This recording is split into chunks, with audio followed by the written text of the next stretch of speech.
అందరికంటే లాస్ట్ పడుకునేది తల్లి, అందరికంటే వేకునే లేచేది తల్లి. ఒకళ్ళు అన్నారు, the whole house is dark until the mother wakes up. Isn't it true? తల్లి లేస్తే ఇంటికి వెలుగు, తల్లి ఉందంటే ఇంట్లో సందడి కదా. పొద్దున్న లేసింది ప్రతి బిడ్డ అమ్మ ఇది, అమ్మ ఏం చేస్తుంది, అమ్మ నాకు ఇది చేయి, అమ్మ నాకు అది పెట్టు, అమ్మ ఇది వండు అని అమ్మ అమ్మ అమ్మ అంటూ ప్రతి బిడ్డ అమ్మ కోసము వెతుకుతూ ఉంటారు, అమ్మ వెంటే ఉంటూ ఉంటారు కదా. అమ్మ అటువంటి స్థానం పొందుకుంది. అమ్మ అందరికంటే తను లాస్ట్గా తనని పట్టించుకుంటుంది. అందరూ తినిన తర్వాత, అందరికి తృప్తిగా ఉన్న తర్వాత అప్పుడు తన గురించి ఆలోచిస్తుంది. అందరు బాగుండాలనే తన తపన.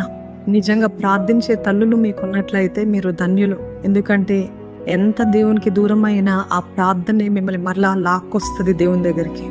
ఎంత కీడులో ఉన్నప్పటికీ ఆ కన్నీటి ప్రార్థనే మిమ్మల్ని కాపాడుతుంది. ఒక నిజమైన జ్ఞానవంతురాలైన తల్లి